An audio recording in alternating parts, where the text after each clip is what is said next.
Hello, hello. All right. Welcome to today's lesson. Yeah, we'll just call it the lesson because that's what it says on the restream. I'm TracieM. With me today is PH or Fib or whatever you want. I'm good. Yeah. Hey, Tracie. Thank you so much for letting me sit in with you. I'm super pumped for this.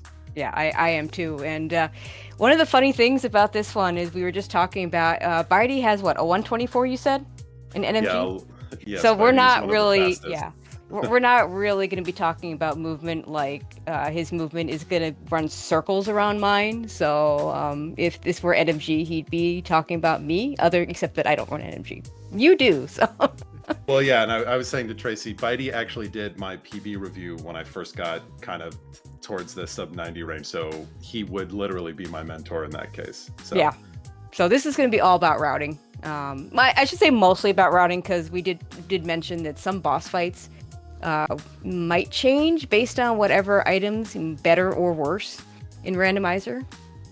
Okay, does a quick map check. What do you think about the early map check? I don't think it really makes a huge difference, but I know a lot of runners won't even bother until they've finished the escape. yeah, I'm with you. I don't think it makes a big difference. I do like, and I think it was Maniacal talked about it. Like if you want to save it for like a buffer, like say checking race game or something, that can be nice. But I mean, at that point, you're kind of splitting most hairs. Hmm. So Okay. I'm with you. Okay, so this is not boots, so we actually care about price pack. So, um, bow is nice, but we can't use it because since it's not the item that you get guaranteed on the uncle, which would give you a full quiver of arrows, we get to look at just the D. Yeah, exactly. But yeah, so Um, yeah, killing guards, trying to figure out what prize pack is. Okay, so that's the magic first. yeah, So and that there was is going to be a bomb deep in that prize pack. I thought wasn't it the I thought I saw there was the big Did you magic see a big? in. Okay, never mind. Then we're not. Yeah, you have to have the small magic first to get a single bomb deep in the prize pack. Yeah, because you can see he's at So full, and I think that yeah, was one of the guards in yeah. No, the he's at full. sewers. He got half magic. That's Oh why no, he's at so full. yeah, excuse me, you're right. But I think it's like to your point, that's the big question, right? Is paying attention to first standard escape is bombs are really potentially pretty valuable here if you can find some. So Hmm. it's worth farming a bit, but you need to know the prize packs to make sure Yeah. that you get the value out of So yeah. So the prize packs you want to look for. There's of course the bomb prize pack. That's easy. You get a it. bomb. Everything's dropping bombs. Right. The other prize pack is you start with the small magic. That will eventually get you a single bomb. That one kind of sucks, honestly, but Mhm. it is what it is. And the other good one is I guess, the one of the variety packs. It starts with a heart and then goes to a fairy. So if you get a heart, you have to see what the next one is. If the second one is another heart, then that's the health prize pack. It's all hearts and a couple of single rupees. That one doesn't help you at all. But if you get a heart and then a fairy, the next one's going to be a full magic refill. You'll get a red 20, and then eventually you'll get an 8 bomb pack, which is a really nice Yeah. price pack to get. Especially early game like this is hugely valuable. So one thing I want to point out, for Bydey, this is going to be the way to do it. Like he's done this 1,000 times. It is faster to use just the sword. But for those of you that are newer and not 124 NMG runners, don't be afraid to just use the pots. It's a little slower, but it's a lot safer. Mhm. Totally agree. Like I think the mantra "dying is slow" is a really good one to have. Like, Yep. don't be And don't be and worried about taking a little more time. yeah, the dying in the escape is about as bad Mhm. as you can get if you die in a spot, right before picking up the maiden, because it gives you a save spot at the maiden cell. Mhm. So dying right before it, I guess it would just take you to the front of the castle. So that would be very, very bad. Yeah, that's a long way, especially without boots. But yeah, this is. I mean, that's the thing. Is also to your point. Like, this is going to be an escape that this is literally the same as what you do in an MG for Hmm. literally hundreds or thousands of runs. So it is a good thing to practice, right? If you are looking to improve kind of your standard open, Hmm. is this will be you do it every single time. Yeah, and of course, I mean, it's not exactly the same because we'll do the back if we get bombs. NMG would never Mhm. do the back. Totally. And you might get a nice weapon to make things better, which of course NMG isn't gonna do. You'll get a boomerang typically. I think NMG will pick up the blue boomerang. It's Mhm. pretty standard. Yeah. That heart pot is also good to know. Um, and I guess as an aside, I mean, because we can talk about these little things during the escape. Knowing what your pots have can be really big. Yeah. Knowing where there's a magic pot, where there's a bomb pot, where there's an arrow pot, where there's, I mean, money less so because typically that gets the money situation early is when you're concerned, and late not so much. But just knowing where you can get health or whatever can be very, very valuable. Yeah, it can be the difference between finishing a dungeon or not, which Yep. is, again, it's like that same idea. It's huge time loss if you have to go all the way back. Okay, so the other thing I'm going to point out here is we haven't seen any rats get until that rat right there. The rats are in a different prize pack. So if your soldiers aren't in a good prize pack for you, in fact, this might be. Okay, we still don't know. Let's see if this is give us a drop, please. Yeah, so Oh, this was the variety pack, and we're already too far deep to actually get bombs.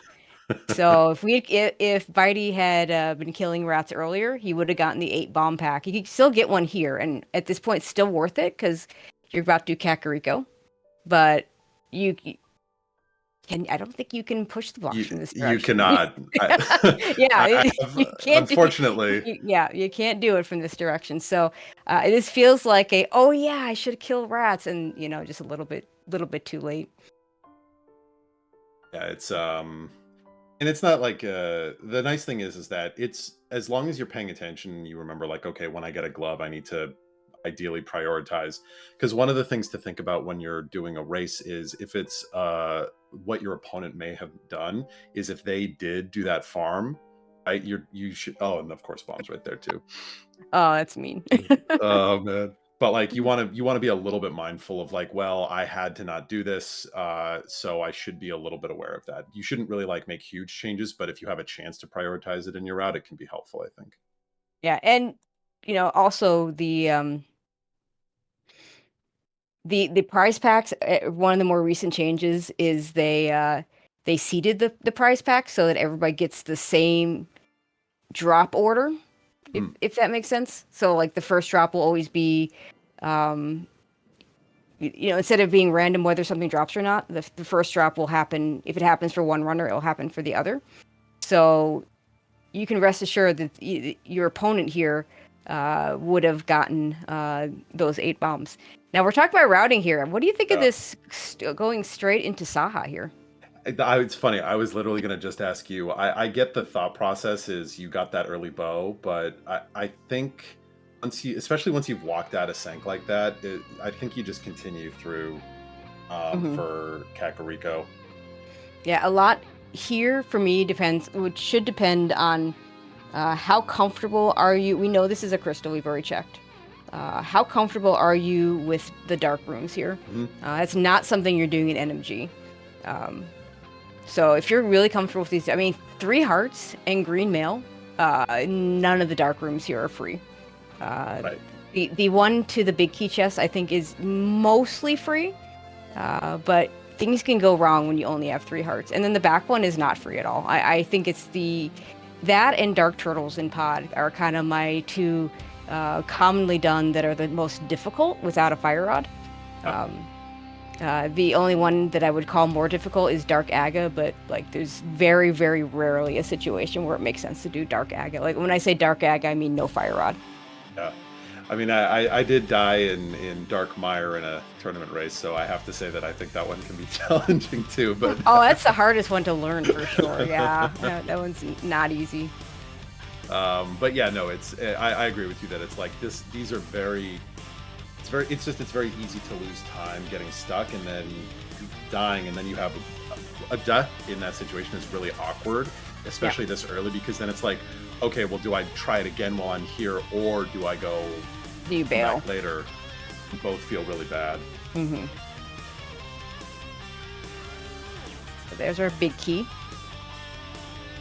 Um, Yeah, I guess I'm curious. What's your thoughts about rushing Eastern? I know some people really like it, but to me it feels.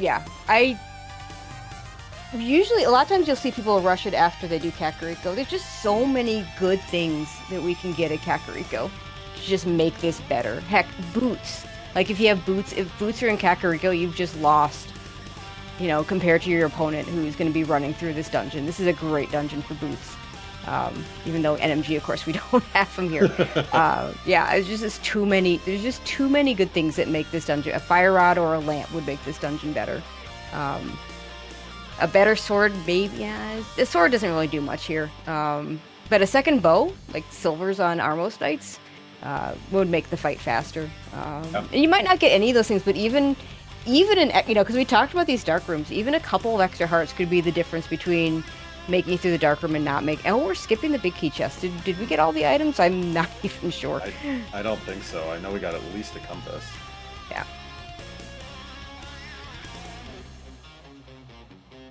Oh, he poked. So that's one of the things to be aware of. So this is the right idea: is you try and get an arrow in the statue while it's frozen, so you can see it when it starts to move. But what happened is that Bydey poked the statue the first time he shot it, and that's why he ended up.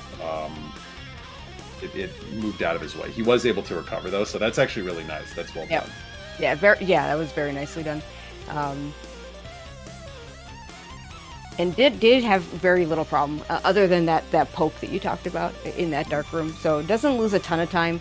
I'm a little more concerned about whether there's an item in the big key chest. This is really early to making that skip. Yeah, we've just rushed here, and I think you have to get all the value out of this dungeon if you're committing to this. So it feels like a very... I mean, it might work out. Could also go back in afterwards. That's a terrible one to have to go back in for. Yeah, I agree. Probably won't have to comment much on this. He's done this many times. I'm terrible at the quick kill on this fight, so. Yeah. And it is a map, so there is an item on the big chest in the big key chest for sure. It's tricky.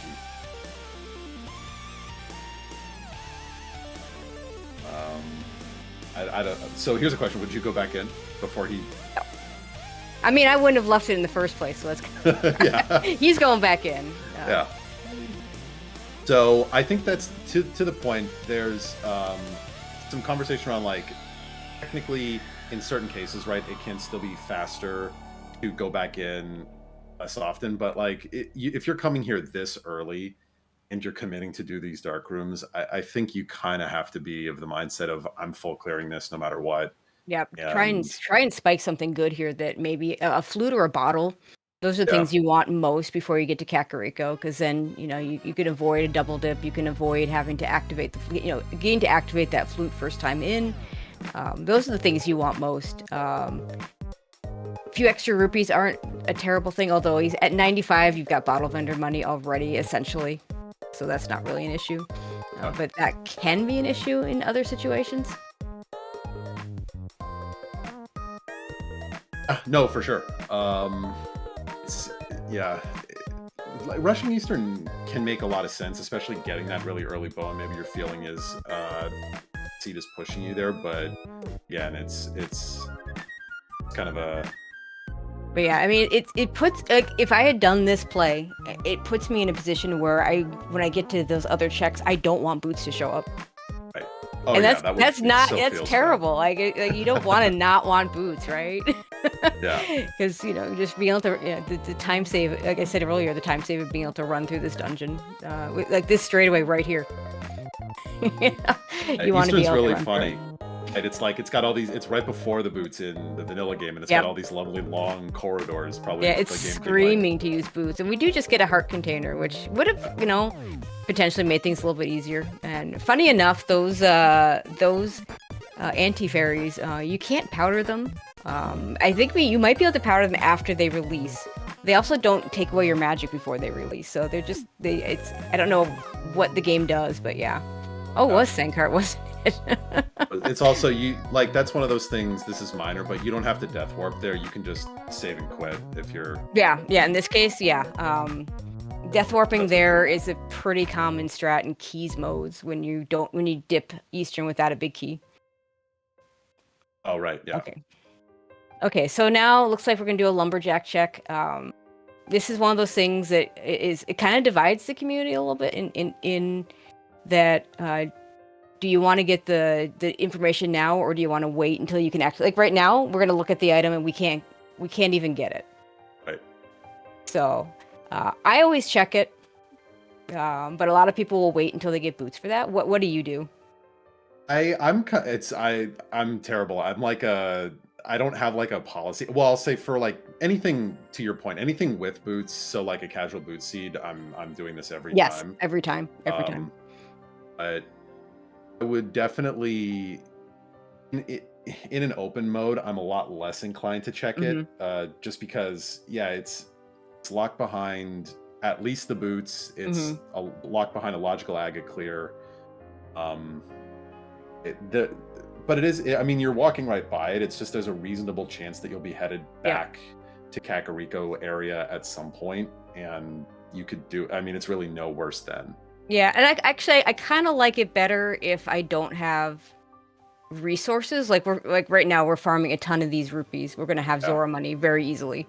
If I'm coming out of escape, or if it's just an open mode and I don't have bombs for Kakariko and I don't have rupees for things like bottle vendor, I'm much more apt to go ahead and check it, because I can also get the bush crab and I can also do a tree pull or two. That's a great point. Whereas, sometimes when you come out of the standard, you might have all those resources already, so it makes a little more sense to skip it. Yeah. And we got blue mail, so that would have made things a little bit easier in Eastern. I don't think it would have made things faster though. No, I mean, He maybe did that like, pretty fast, yeah. yeah, like that's the thing, is he knew the mechanics there and got through really the toughest parts of it, Yep. more or less cleanly. So, all right, into Kakariko. Like that's the thing. So we're getting into CAC now, and there's a lot of value in here. So this is going to be pretty much exactly the same, but for the most part, as long as you have the resources, this will look more or less the same for most runners. Hook shot's Nice nice. hook Hook shot. shot would have sped things up a little bit too. Not nearly as much as the boots though. And the other thing is too, so you can also decide potentially to put stuff off, right? Like let's say that you come here and you find a mirror early, you've already got the bow.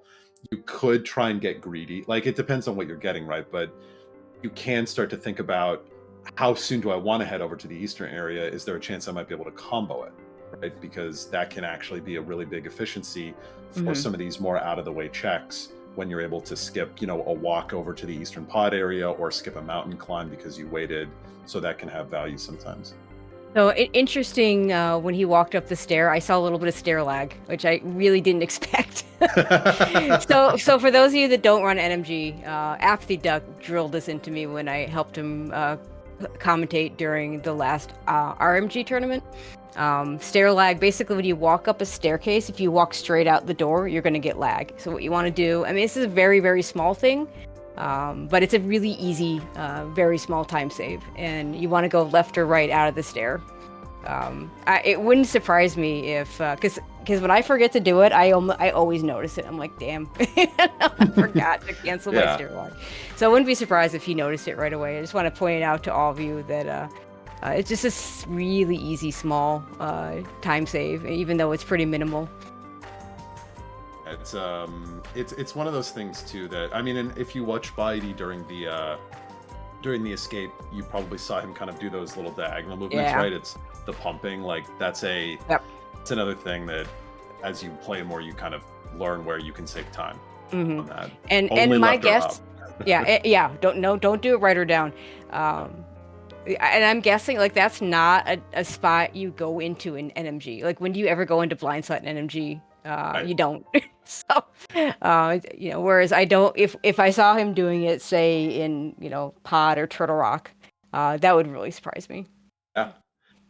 You can see here that this is the kind of less familiarity with Rando is that, so once you get the hook shot, learning where you can use the hook shot to save time is really, really helpful. And some people can overdo it a little bit.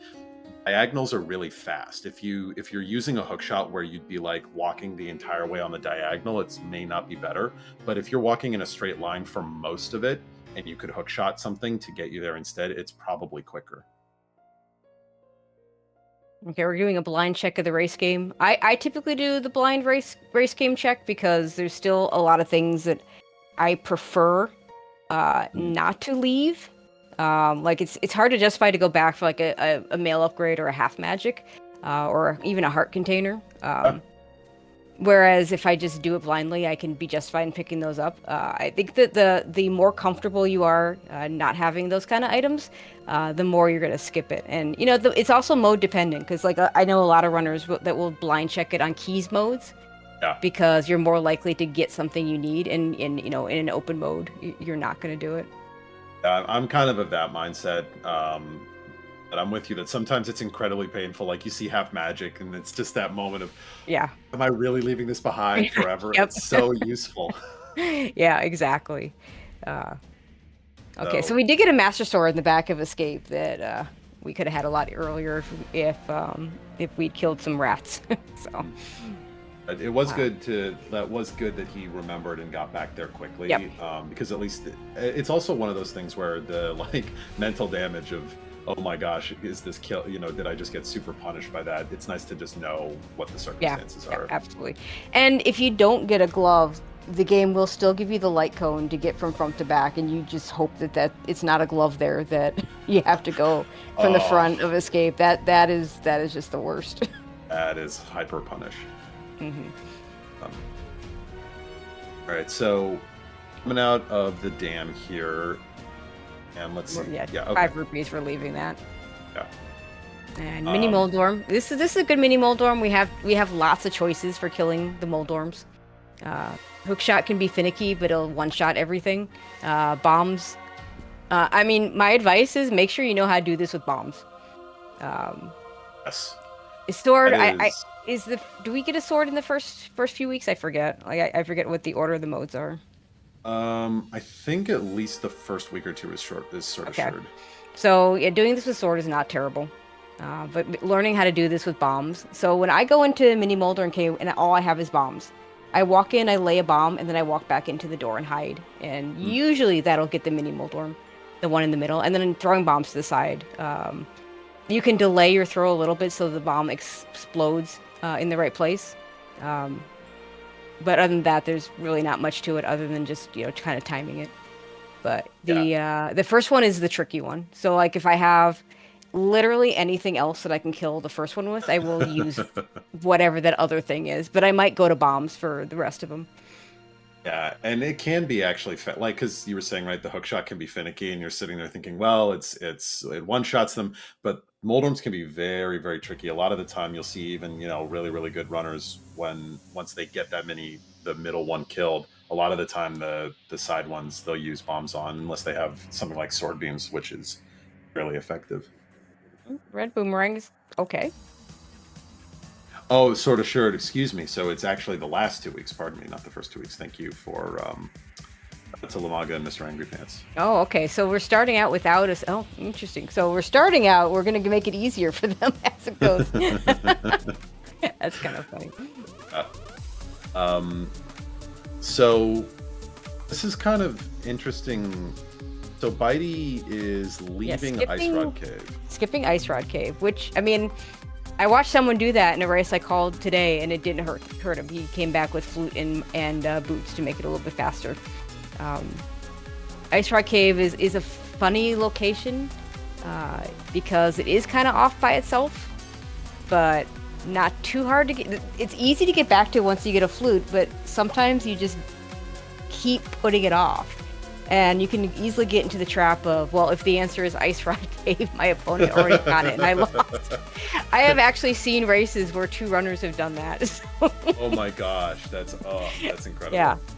So it's a weird location. It's one of those one-off skips that I don't like. Everything you do in randomizer, people talk about it's a risk to not do something, but sometimes it's a risk to do something, because those seconds matter. So nice yeah, go ahead. I was just gonna say you're exactly right, and actually I think so the first main tournament match I ever did, I think you were on comms, and I did that skip and just got like hyper punished for it. So but you're right. It's a slow, long walk. And sometimes that's a big difference if you can save, 30, 40 seconds over Yep. someone in a couple places. That's a lot of time. Okay, so I'm looking at my map and I'm seeing 2 places in Logic. This is not one of them, but have a look shot and we can do dark room, so this is fine. Those things are Ice Rod Cave and Aegina. Now, Aegina could just have our lamp, and we have a fire rod, so we can just skip lamp forever. Or could have our flute, which we might need, to put all this in Logic. So, I think it's fine to do the density here first. Just don't forget that you have some in Logic locations, in case this isn't the right answer. Go ahead. Yeah, okay. So the other thing to keep in mind, if you sequence break the mountain, pay attention if you get lamp or a flute up here, because that'll tell you if you get a lamp up here, that means your flute was your item that was supposed to get up here, and you left it before this sphere, so to speak. If you get a flute up here, then you know it's the lamp, and depending on your comfort with dark rooms, you may or may not search out that lamp. So like if the next progression shows up here and we get a flute and you're comfortable with dark rooms, then you might be able to just ignore Ice Rod Cave and Aegina because you don't need the lamp. But if you aren't comfortable with dark rooms, then by all means go get that lamp. Go find that lamp at one of those 2 locations. And if it's flute, then you have to. Almost certainly have to. And the value of it for movement is most of the time it'll pay for it. Like, it's very rare that it wouldn't pay for itself to go get that, even if it's out of the way. Yeah. So the one thing I was to add though is when you're thinking about a skip, it's really worth thinking about what you have left in Logic. Like just to clearing up the conversation about the Ice Rod Cave a little more, knowing that after I finish Zora, I literally have nothing but Ice Rod Cave and Aegina left in Logic, I would be much more inclined to take care of this or to take care of that than to not do it, because there's just so much less that I would have left. Yeah, and so far we're not getting a whole lot from here, but we got 5 more checks here. Yeah, I think lots of different ways we can hit the switch. Also, we have mushroom, or there's the boots. Nice boots. We might have a mushroom. Yeah. The boots open up a location too. Yes. And they go fast. And one of the things that drives me absolutely crazy is when people start doing we don't care about Logic. We will break Logic, we will kick it, and we will do all sorts of mean things to it and ignore it when it suits us in terms of skipping things. But you need to keep track of your Logic, because if let's say that the lamp is up here, and you don't do Ice Rod Cave and you don't do Aegina, if you don't think about the Logic, you may just never get back to that flute that's probably sitting in one of those locations. But yeah, and that's super punishing, right? Like, that could be literally multiple minutes where you're doing a bunch of terrible overworld in the dark world. Yeah. And your progression's just sitting there. Yeah, and we've got, God, wow, what did we get? We got boots here, which is great. We love boots, but that's all we got. So now at least we can run to these places that we skipped. So that's good. Let's see which one he does first. At this point, having skipped Ice Rod Cave, I would do Aegina first in hopes that that's the thing my opponent skipped. Oh, we got a book. So we have Desert. So Aegina is definitely the answer. Definitely do Aegina. I would also argue that doing a quick turn into the mushroom. Those fetch quests. They like to have things when you get them early, and they like to have. Well, I always say fetch quest early, fetch quest late. But if you get one late, then there's not much left. Nice mitts. Whereas the middle ones, we'll see. So, but we're still missing something. Where was the mushroom? Does anyone remember where the mushroom was, or the book was, and where the book was? I want to say the mushroom might have been. Is it in Eastern? It might have been. I wish I remember where the book was. So one thing for routing is I would probably have done this after Desert, if you Yeah. have the ability to finish it right, because you can Yep. finish the dungeon and then come here and save and quit out of the back, so you don't have to walk back out. Yeah, and we can finish this dungeon. We have everything. Mhm. Okay, mushroom wasn't Eastern. Thank you, deep fried.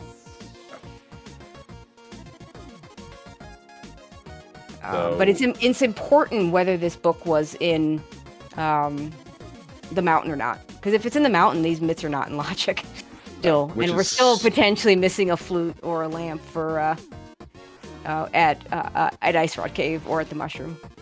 And that's super valuable information, right? If you're sitting there going like, I can do all these sequence breaks, but literally until I find something at Ice Rod Cave, Okay. everything I'm getting is, you know, potentially out. All right, deep fried the MVP telling us that a book was intact. Okay, Oh, there's nice a moon one. pearl. See, yeah, and you know the early book likes to send you over here to get your things. So we are gonna be able to. Yeah, this will be 2 dungeons down before we enter Dark World, which is nice.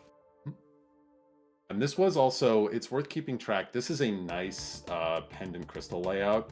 Having 3 crystals in the dark world, or excuse me, in the light world, usually is going to mean like, not always, but like generally these dungeons are a little bit easier because they're earlier in the vanilla game. So just being aware if you get like, you are likely to have to do later can matter a little bit. It's not a big difference, but it's just nice to know. Yeah, I mean, I personally prefer more of my crystals be in the Dark World because it's much easier to dip some of these light world dungeons as pendants if you have to. Like Pendant Swamp, Pendant TR, like no, thank you. Just tell me I need to do them.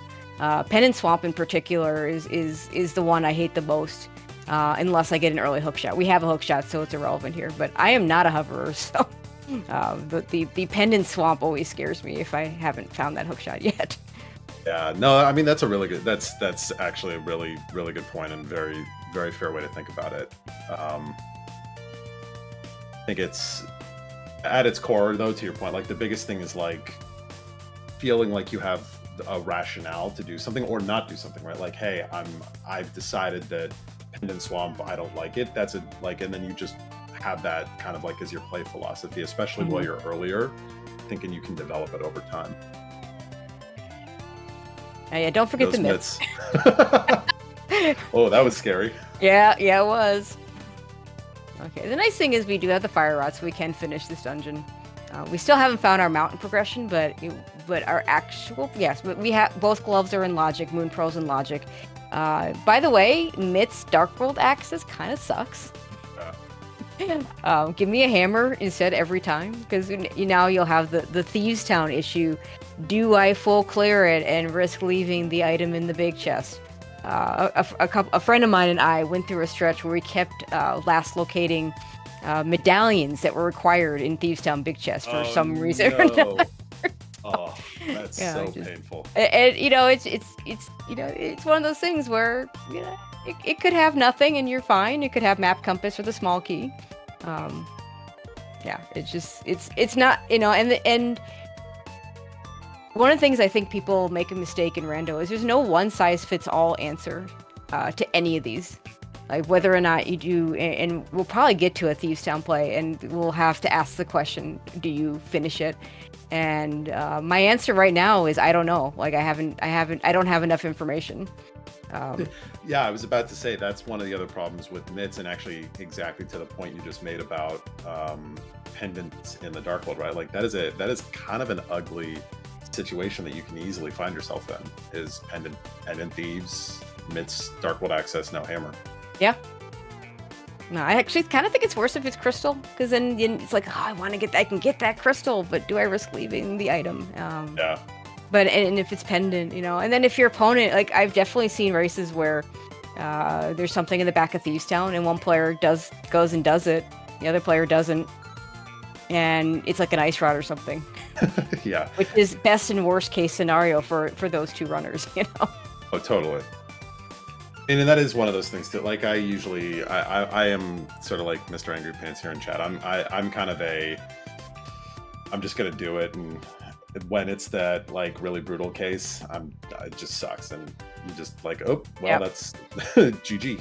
Yeah, I tend to do it if If I don't see the small key, I'm much more apt to do it because then you have a 50-50 that the small key is just in the big chest, which ironically is the out of logic Thieves Town layout, right? Right. If I see like map compass small key in the front, like no, just no.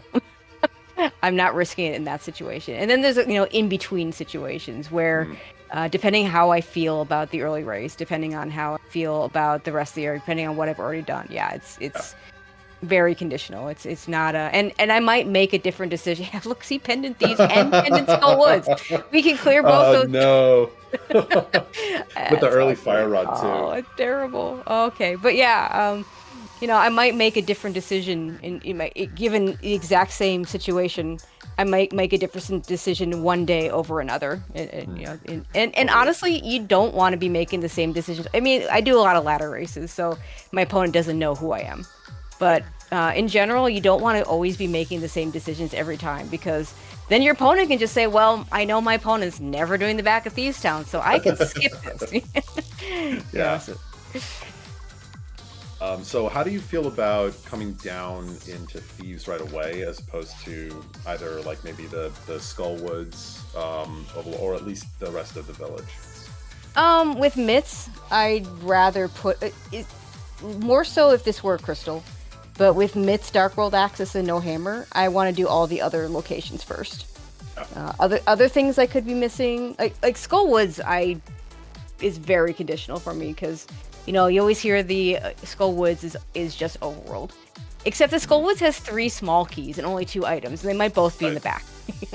So I'm more apt to do Skull Woods if I'm looking for a hammer than in a situation where I have the hammer. This particular Thieves Town, silvers are nice. I mean, when I get to whether I do Skull Woods first or not, I'm always gonna at least do the front 4 of Thieves. We didn't get the small key, so like if this were a crystal, I'd stay in. It being a pendant, I think he got at least 2 items, so I leave. Also, this oh, he's gonna walk out. Okay. Blue mail, this many hearts, yeah. But walking out is faster if you go through the door on top and fall down. Like this is the slow way out. Yeah. I'm with you though that like I think I probably like Skull Woods, like you said, it's conditional. In this case, I think I might have done it to give my like the front at least to give myself a chance to spike a hammer, and also just it's pendant Skull Woods, so I don't mind doing the front. Yeah, See exactly. what I get out of it. Hey, muffin stash out of there we go. Love it. But to your point, I would have definitely at the very least done the rest of this because if you catch a hammer, that has a really material impact on if you were to do the rest of of Thieves. Having it first really helps. Okay, so now here comes in. It looks like he's not going to do Skull Woods right now, which honestly is fine with mitts because you can get back there easily. We do need to do the dig game before we grab the smith if we're going to grab the smith. Whether or not to grab the smith is another one that's kind of conditional. It's a lot of it is what am I doing next. Now we have a bow, so dipping into pod wouldn't be unreasonable, but we'd have to sequence break to do it because we actually don't have East Dark World access. Fake flipper, a current jump. We could do a water walk from Skull Woods if we wanted to. If I'm just gonna go to Hype Cave, save and quit out of that. We have flippers, so we totally have East Dark World access. So pod is a reasonable next play. And if you're going to do pod, you can't pick up the smith because you will lose the smith when you pick up Kiki. And even if you didn't lose the smith when you pick up Kiki, the smith won't let you go in the dungeon with him unless you're playing entrance mode. Right. So, and pod, we have like flippers, bow. We can full clear pod except the boss. So it's a very reasonable play. It's also reasonable to not do pod right now, in which case you do, in which case I think grabbing the smith is a good idea. Because then you can just run back to Kakariko and maybe do like Skull Woods into North Dark World.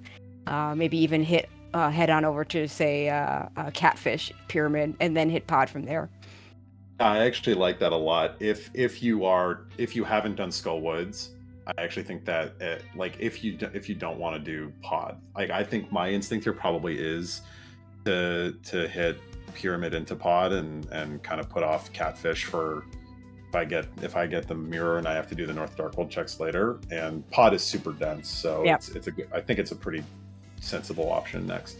Yeah, Catfish is just one of those locations that everybody hates, and I think everyone has lost a race to Catfish, or won a race to doing Catfish. So absolutely.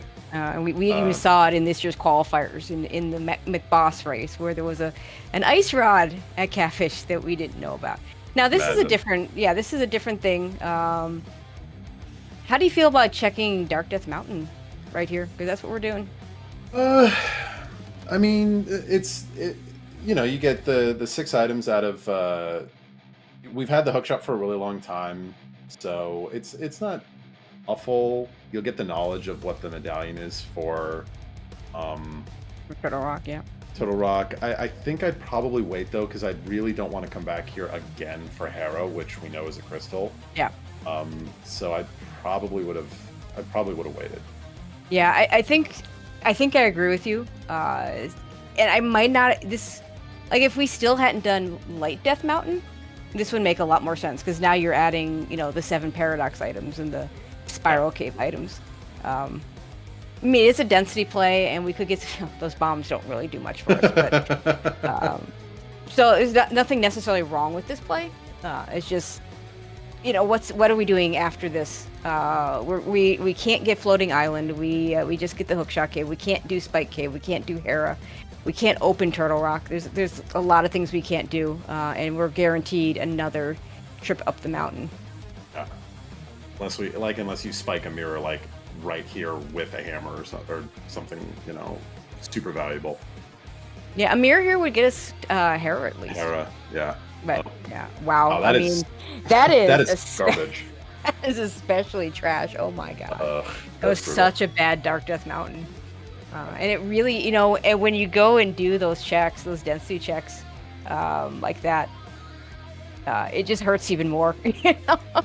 So there's something actually I think that's worth calling, because we've seen it a couple times now. We saw it after Bydey finished Hype Cave, and just now is he's kind of pausing, trying to think where he wants to go. Yep. And I think that's one of the things you'll really see with more experienced runners, is especially when they're doing stuff that is a little more mindless, right? Like if you're in Hype Cave, or if you're in Hype Cave, or if you're in Hookshot Cave, while you're doing that, you should be thinking about where you want to go next, because ideally that doesn't require your full kind of mental load, right? Yeah, there are things that can happen and surprise you that'll change your route. But yeah, I agree. You always thinking about what is my next play. What do I do if I get this particular item? Sometimes you'll see. Actually, I had a really good example the other day, and it was a cross keys example, so maybe not the best to bring up here, but I could have saved probably a good minute or two if I had caught something immediately and followed it. Whereas, I said, "Oh, I got the thing I needed," and save and quit. So, right. So sometimes you if you get a certain item. And then, oh hey, that let's say he got the mirror in Hookshot Cave. You want to make sure you're ready for that mirror, and ready to use it in a way that's useful. Instead of saving and quitting, now you have to go all the way up the mountain again if you want to do Hera. It's not what happened here. So. Right. So this feels a little bit. I think maybe Bydey was sort of a little lost for what to do here, coming all the way over to Catfish. You've still got Back of Thieves. You've still got Front of Skull and Back of Skull, technically, with that Fire Rod. We've got everything in Pod, which I'm assuming we're going to do Pyramid into Pod now. But I don't know. That feels like... Yeah. It feels like maybe that's a little... Yeah, and I'm going to, since he didn't go to Pod right after Hype Cave, if you're not going to Pod right after Hype Cave and you're... I mean, in this case, he did Mountain in between, but I would argue that doing this first would be better, because you get that Smith grab, because you're going back to Kakariko, turning the Smith. Mirrorless Smith sucks. It's one of the worst checks ever. Mirrorless Smith, mirrorless purple chest. But if you can split it up and do the Smith part now the purple chest by itself is not nearly as bad as the whole chain. If we get to the point where we're still looking for mirror, and if that mirror is in that purple chest, which does happen. Oh, it's such a bad feeling too. Oh, it's terrible. He's so mad at Gary when it shows up. Yeah, it's kind of, I laugh at this a little bit. We have red mail now, and if anyone, an NMG runner doesn't need red mail, and then he goes and uses the fairy like that, it's really good knowledge to know that fairy's there. But I'm used to NMG runners being like, I don't need it. Well, and on top red of that, mail. funnily enough, you'll actually see a lot of runners will go out of their way not to get red mail before they Yes. have the mirror because Yes. they don't want to make the death. Right? We just talked about how he walked all the way out of Thieves because it would have taken a long time to death warp. On this health in pod, like that is a while for some of these enemies to take you out, and you will death warp with no hammer and no mirror. The best route in this dungeon does include death warps. Yeah, and in fact, we have access. We're gonna have almost an immediate death warp here because we're gonna grab this. Okay, small key, so we can avoid it for a little bit, but we're gonna do the right side, and we don't have a hammer, so our only choice is to death warp out or walk out, and walking out of there is really, really slow. So yeah, the red mail, I don't know. I don't blame. I would never say don't pick up red mail. I would say don't get that fairy. yeah, that was kind of my thought. You're probably okay. Yeah, with red mail, you get a lot of leeway there. Yeah. Maybe we'll just get a mirror here, and it will be all right. I guess let's talk about pod key logic for a second. So there's these first 6 chests always going to have at least 4 small keys. They can have up to 6. That's pretty rare. It does allow potentially for skipping these 2 chests in particular. And if you know how to hammer jump, you can skip an extra key. So like sometimes you'll see if you can deduce, because in pod I don't count. In the first 6 checks, I count non-keys. Right. So here's one of our non-keys. That's a nice lamp. Now we have mountain axis. Yay! Logical mountain axis acquired. That is a great lamp. Wow. So if I can deduce that if I get 2 items, now I know everything else is a small key. And normally hammer jump doesn't do much for us in non-keys modes, but you can skip an extra small key. So what can happen is if you deduce that the 2 small keys are in the big key chest and that drop down, you can skip both by doing a hammer jump to get the dark maze. Yeah, which is a reasonable amount of time that you pick back up. It's definitely worthwhile.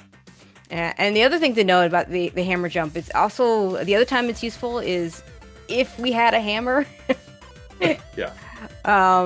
Routing this through the hammer jump and walking out the dark maze will save you time over death warping, and because you could just route it around and kind of do similar to what the developer intended way to do this dungeon is, where you go back through the middle. So we can see this is now so if you're going to death warp, this is not where to do it. Yeah, you want to do it on the spike because it'll always do 1 heart regardless of your mail. Yeah, these guys are doing a quarter heart. It's really slow. It's just ugly. Also, it's a pretty minor thing, but because Bydey's NMG, he probably isn't as familiar. When you come up to get that chest on the bridge, you can throw the bomb to the right and blow up the hole, so you don't have to do it when you come through later. So if you do get that small key, you want to be looking for that as a way to just clean up and speed up when you come through it the next time around.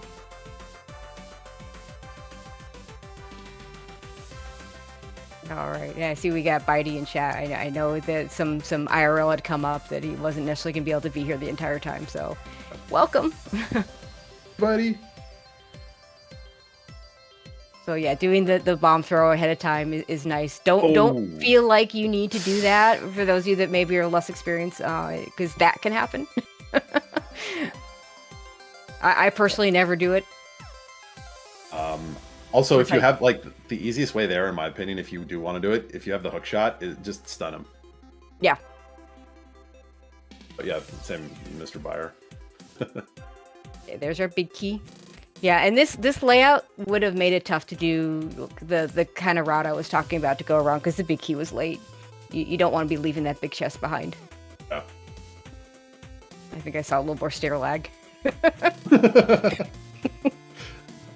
So we have found map and compass, so we do know that there's an item on the bot. Oh, okay. So this is one of the. So if you only have two small keys, after you've done the downstairs portion, you know that it has to be a small key in Harmless Hellway. Yep. It cannot have an item, or even like another dungeon item. It must be specifically a small key. Yeah, the only exception to that is if you do some of the if you did the key skip that I talked about with the hammer jump, then it's like 1, and then if you do it at the end again, you've already used the key to the back and it's 1. But you know, if you take time to think about it, you should be able to figure out whether it's oh no. Although, is there anything else like unless this is the hammer, this is fine because we can just save and quit. That's true. Okay. Thank goodness. We're not saving and quitting. No. Yeah, so I'm not sure what where we're going here. Yeah, I mean, this is definitely. I can't think of what else we can do in here. This is definitely and we got a lamp out of pod, so it put them out in logic. Yay! Yeah.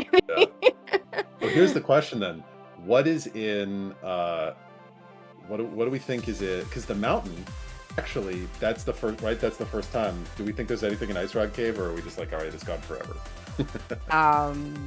I think Skull Woods is my next play here. But the Ice Rod Cave is starting to get scary. Well, wait, no, didn't we find a pearl on the mountain? No, we found the pearl in desert. It's in desert, you're right, excuse me.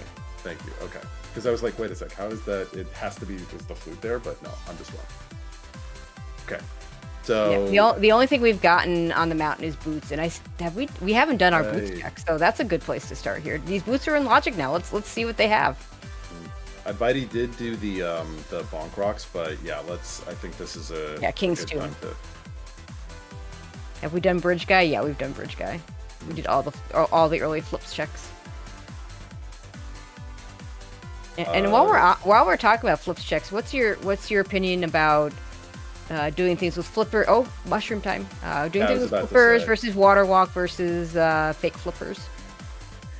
So I definitely, when you get super early flippers, it makes me very suspicious of what's over there. So I'm definitely more inclined to make the trip.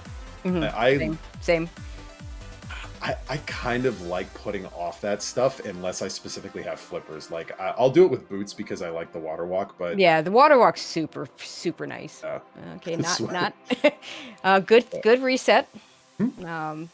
Yeah, so if you're not sure what he's doing there, he's saved scumming. So he saved and quit before coming here, and he hasn't found anything. So he's saving that mushroom by hard resetting. So if later he doesn't have powder and he finds the hammer, we can do the fake powder glitch. Yeah, and fake powder almost never pays out, but when it does, it can be huge.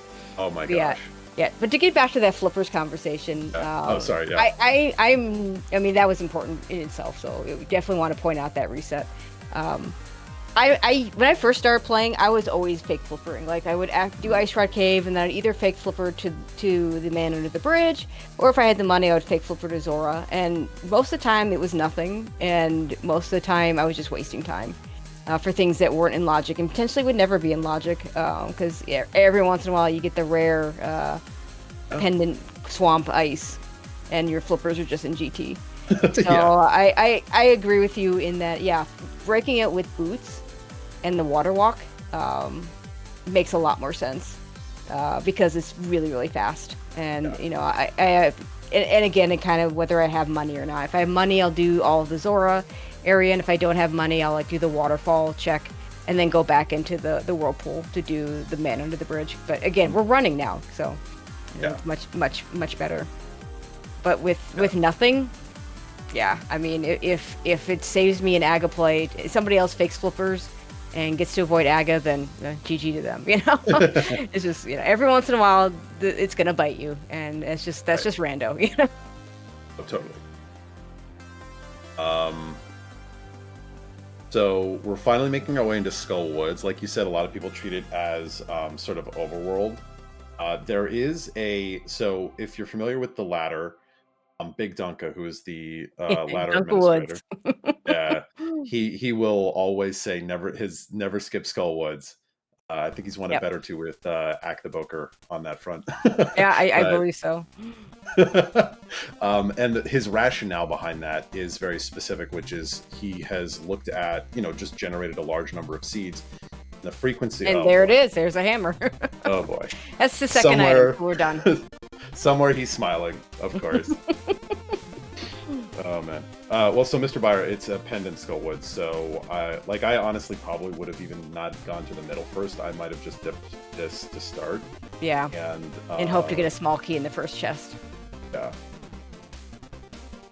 Because you're probably, because you also might find one item like Super Malmo World here in chat. I know is a big fan of, and I am as well. If you get an item out of that first chest and you haven't done pretty much everything else, you can just bail right away. Yep. If it's a good item, I bail regardless, right? Yeah. If it's Totally. if it's early, yeah, I do the same thing. If I don't get a small key in that first chest, even if it's a compass map, the options for doing the rest of it are fall down the hole, which is slow. Go steal the key, which is slow. Go do the big key chest and hope it's a key, which is slow. I mean, it's all slow. It's all really, really slow. So I agree. Okay, and your mileage may vary. A lot of players will, like you said, Dunka swears by Skullwoods. It is still 2 items, right? We do get to check the ether tablet here. This is our 3rd trip up the mountain. This could have been, again, more efficient. Putting off those myths checks, because now if we had put that off, we're doing we're doing Hera here, which we can finish, and then we can go back into the Dark World. We could open the Dark World from Turtle Rock. Do we have any medallion? I think we have a medallion of some sort. I think we have at least 2. Yeah, so that way, if you can open Turtle Rock, that's worth, even if you can't go in, and then we can do those Dark World checks and finish it off with, say, Spike Cave, because we have the items to do that. Yeah. Okay, we're having a little bit of trouble. Yeah, this is the Raiden pot. Okay, we're fine. A little worried with that extra bomb drop. Yeah. Also, I'm going to point out that's one place where you're going to want a quick swap. Bombs to hookshot to bombs. Yeah. I worry less about menuing for a 124 NMG runner. They're right. Going to be good at it. I mean, two of my favorite Rando players still don't play with quick swap to this day. So you can, but you are conceding a certain amount of time when you do that, and just be aware of that. And if you're when you're good at the menuing, you can get away with it a little bit more. But if you're new and you're fumbling on your menus, just learn quick swap. Is very worth. And one of the things too is also learning how to think about your quick swap before you, like, as you're doing other stuff, right? Like you're running across a room and you're not in the middle of doing stuff. Think about what you want to use next. Yeah. And you can switch to it. That actually ends up being a huge difference, because you're not getting somewhere and then going, oh crap, I needed to be on the bow, and then you're like trying to get there quickly. Yeah, and of course, quick swap can, if you're sometimes menuing can be faster. If you're standing there and not moving and you're quick swapping, that's not saving money. That's not saving time. Right. Like sometimes by the time I get into GT, I've got so many items, and unless I can, do it fast enough that I'm doing it while I'm moving, it's just faster to menu. Okay, we're gonna get Spike Cave here, so this is good. Couple notes about Spike Cave. 14 hearts, you can do this without any safeties. It's not in logic ever without Cape or Cane, but 14 hearts does allow you to not use those items. Another good way to do it is with a bottle. Bottles will put it in logic. Like the Cape technically needs a magic extension, a bottle, or half magic. And then probably my favorite way to do it is to use up that pesky fairy that ruins my death warp. With 7 or more hearts, you can use the fairy and use the iframes from the fairy revive to get all the way through. Those iframes it might even be less than that. Yeah. It might even be less. I think it's a little less, because the iframes last like a really long time. They're really nice. So, but it was good that we got the cleanup. Yep. Like you said. Also, I think it was mentioned. It's worth calling out. Just if you are a newer runner and you haven't learned Herapod, Spaces is streaming did mention. I So know. I there is saw a that new setup, which like when the Raiden pod came out, I was like, wow, this is easy, and that one's even easier. Oh my god. It's really good. So big shout out to Breadcoon for bringing that up. But very, very cool. Definitely, that is a glitch that even if you haven't done a lot of glitches, it's worth giving a little bit of practice to. Where are we going? We saw this already. Yeah, I think he might have forgotten or mistracked. Yeah, that could be. That can happen, right? If you're, especially if you're not comfortable with it, that's something that just comes with practice. Is always remembering, like, okay, I saw this, click it off. I did, and the inverse is also true. Make sure that if you didn't do something, that you don't deselect it. That's more important. You know, if you forget a location, we saw a race. I called a race just yesterday, where an orphan location. I don't know if it was completely forgotten or just, you know, but it was last location and it was an important item. Yeah. That's such a bad feeling. Yeah, that is the worst feeling in Rando. Is what did I skip? Right. That is just the worst feeling. We are going to go ahead and clean up pod. I might argue wait until you have a flute for this, because it's just one item. There's nothing wrong with cleaning up now, but if I can do it a little bit faster, since it's just I believe it's just one item. I don't know if we saw map and compass, but if we didn't, it's going to be something.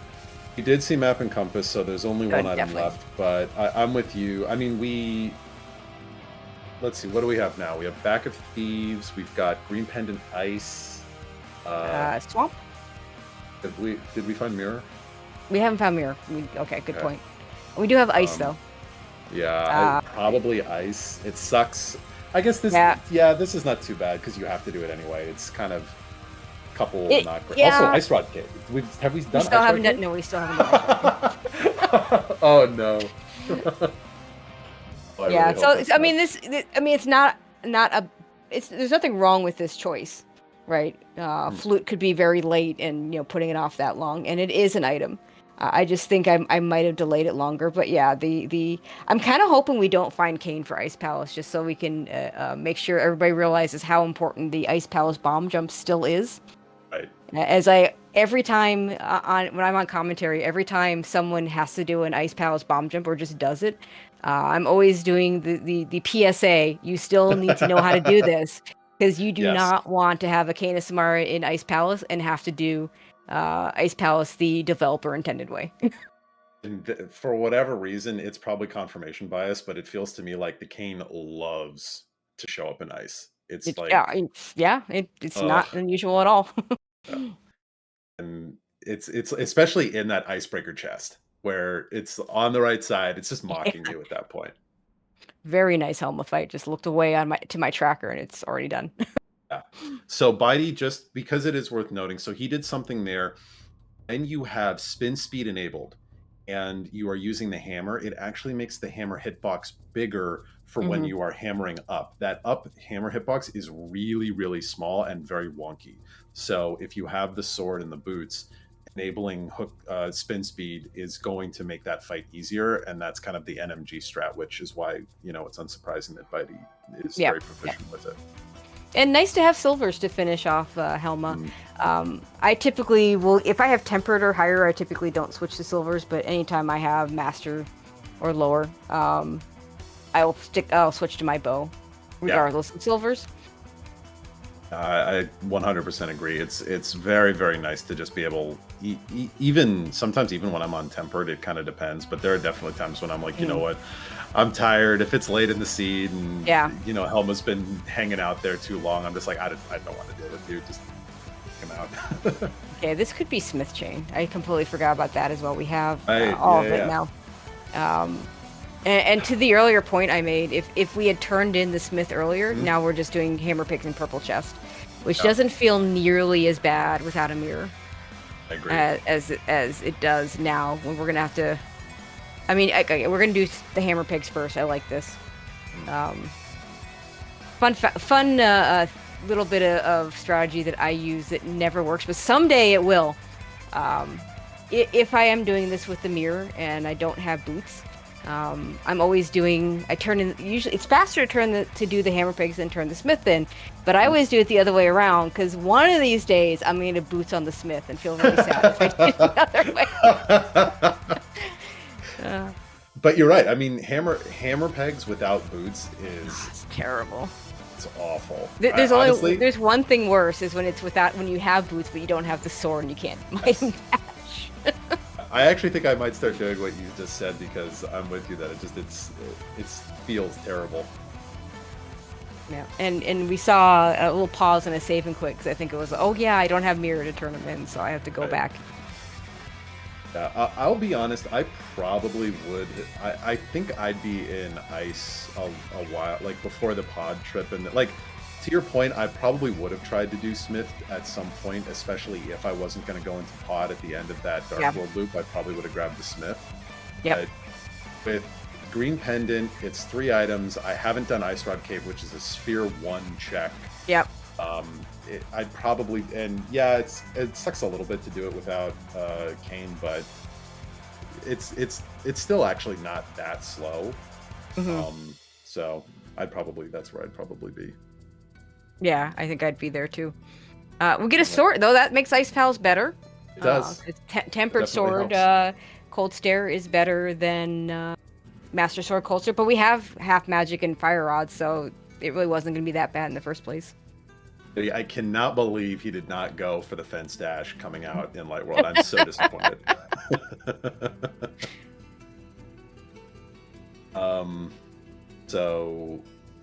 So he'll, to your point, he's gonna go grab the purple chest now because we're still looking for progression, right? And and at this point, you're kind of, so this does work in the sense that we're going to finish these now. Okay.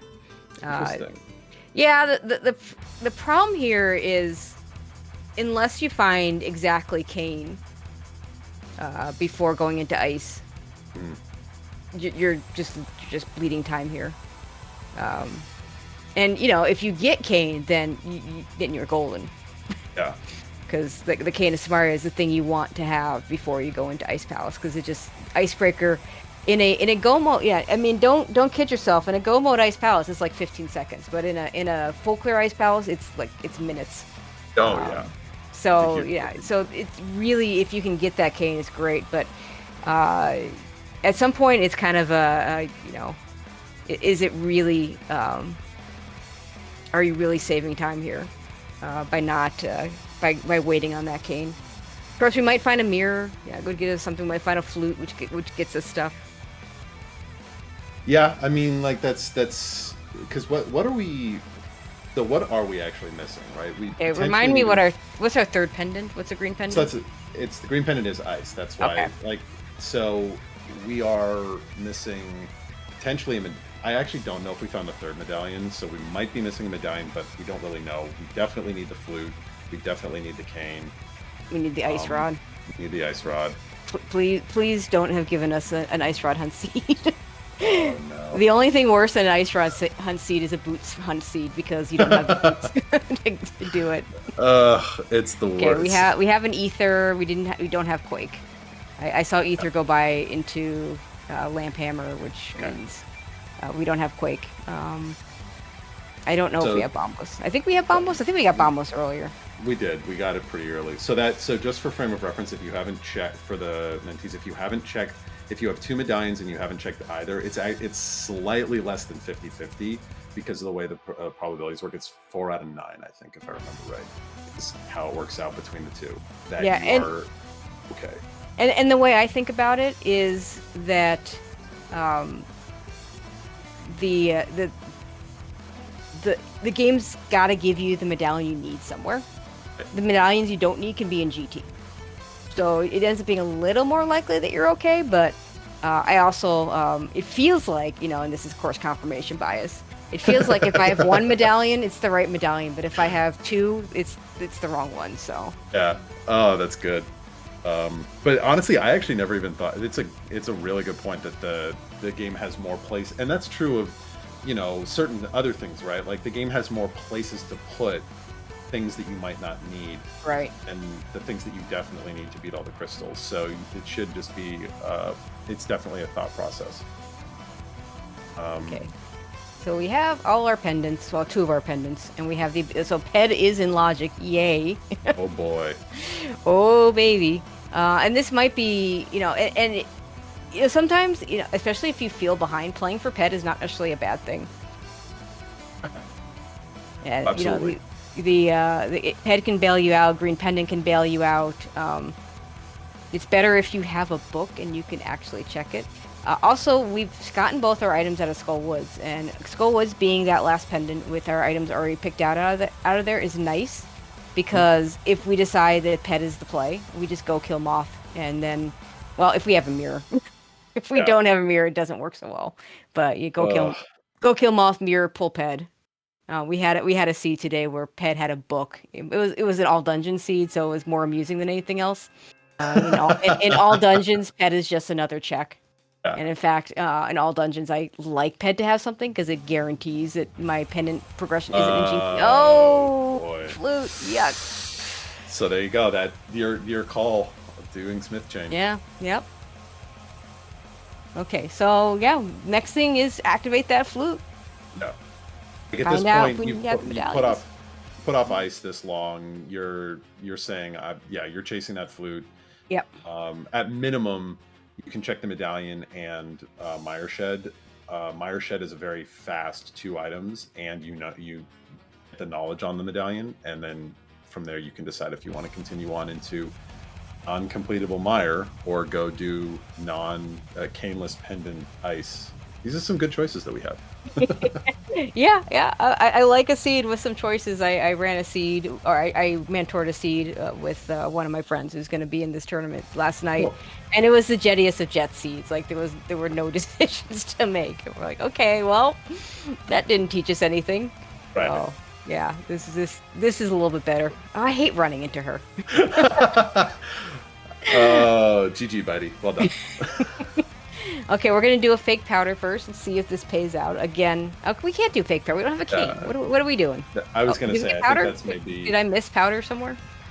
Oh, we did. Okay, we got powder. So we're doing a real powder. Fun fact though, with 0 magic, powder works the same as mushroom.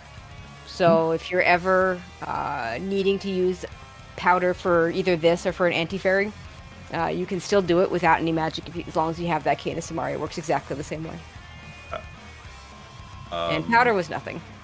Right, powder was, and that's actually, honestly, I have seen that matter for a couple, like a GT climb before. It has come up, so it's good to know.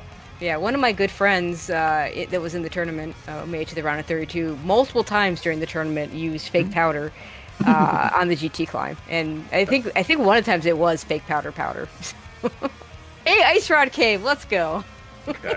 Well, but this is good. So this is actually something to keep in mind. If you choose to orphan something, and in this case it didn't hurt Bydey at all, but if you choose to orphan something, think of how you would get back there, right? Yeah. Like, obvious, and it's to that end, because I'd mentioned the seed that I did. It was, I went to ice and never went back to Ice Rod Cave, and if I had at that time, I might have been okay and not go like, so just saying, oh, I'm orphaning it and I'm never going back there, you have to start thinking about, okay, what if, right? And so that was actually really good by Bydey to make sure that you clean that up. Yeah, I mean, it's okay. I mean, something's going to be your last location, and it's okay to say that this is going to be my last location, but you're also basically conceding, most of the time if you do that, you are conceding that location most likely to your opponent. Now, every once in a while, your opponent is going to make the same last location decision, and that happens. But you can't, I often say that if you're counting on your opponent to mess up as you're out, you're in trouble. And by mess up, I don't mean necessarily, it's not necessarily messed up that he did the Ice Rod Cave last, but if you're counting on your opponent to also have waited to do that check, it's probably not putting you in a good place. Yeah. And I think that's also really good. It's don't like, honestly, in a lot of ways, it's don't assume about your opponent like either way, because the flip side of that I think can also be true where Yes. where it's very easy to like get in this awful headspace of, well, if all my opponent did was these like 8 terrible checks in a row, they would already be in go mode. And it's like, Yeah. I don't know that that's it's not necessarily helpful to run against the impossible like Yeah, I've seen people lose too. If it's there, I lose. I've seen people whittle away huge leads with if it's there, I lose. I mean, it is a thing that can happen. Yeah, and that's the thing, right? It's just that because your opponent may like you definitely shouldn't hope. Like, hope is not a strategy, right? So you should never No, hope not. that like, oh, my opponent's gonna like blow this and or forget it. But don't like you don't have to make like giga bad decisions just because a choice you make doesn't work, right? I think it's always a little bit of a rationale, like saying I want to be more aggressive because I try to skip and I last location something important. Sensible. Saying, oh, okay, well, I'm gonna go do this like really, really, really low percent play because I was just late to something that might like that can happen, right? Yeah. So I think it's all So it's all a dance. okay, so Meyer key logic is another dumb one. The only way you're gonna have a small key over there on the left side is if you also have the big key. So if you go over to the compass room, and you see a small key, just go get the big key in the cutscene, in the vanilla location. Most of the time, I will do this last, if I can. If I get a big key in that chest, though, I might just check the. No, I'm less likely. A big key makes me a little less likely to go check the cutscene because now it can be a small key. Right. The key logic changed slightly to reflect what. Basically, remember with key, I always say with key logic, the seed expects you to use or anticipates you using your keys in the worst possible way, and there's this dumb rupee room that's behind the big key door in Meyer that no one ever uses. It's not even a lot of rupees. I think it's like 50. I don't even think it's 50. I think it's I think it's like 30. I think it's like 6 yeah, rupees it's or really something small. dumb. So, and because of that room, we have this dumb key logic. This is so that these locations are more favored to be an item because of that. Also, Meyer's one of those dungeons where Bydey can have a small key, which is always fun. Well, and I think you'll sometimes see runners when you get an early big key, sometimes you'll see runners are willing to actually go straight to Vitreous so that they Yes. can have that information, right? Which really matters if it allows you to skip a cutscene because you know that it can't have an item. Like if Bydey has an item and you're like, Yep. okay, well, I only need one more. Yeah. So there's definitely... Yeah, so I don't think I quite got to the change. So the change is that all the rules that you're all familiar with the small key meaning a big key here, that nothing's changed there. The thing that's changed is now if you get a big key over on this side, a small key can still be on Vitreous, a small key can still be in the big chest. So a small key can now be behind the big key, which apparently wasn't the case before. Right. So, because what happens is with the big key, you can now open the door to the back and then get into that stupid rupee room, and that's what screws everything up. Similar with Ice Palace, because we may not actually ever get to Ice Palace. I'll mention this here. The reason why Ice Palace, big key logic is and hook logic is so messed up is because there are 2 small key doors behind the big key door. So intuitively you think, well, okay, my big key is available, it's not hook locked, right? Well, and it's not a one size fits all, and I do have a document that I shared on Monday that I could dig up and share again, but it's actually the big key, you want the big key to not be available to be hookshot locked because of those 2 small key doors that are behind the big key. Because Right. now you can't, if the big key's behind the hook shot, that you can't get to those doors. So and it only really matters in a few cases, because if you have the hook shot, the fact that whether or not Ice is hook locked doesn't matter. But you sure want to know if Ice is hook locked, and you sure want to know if Kane is if Ice is Kane locked.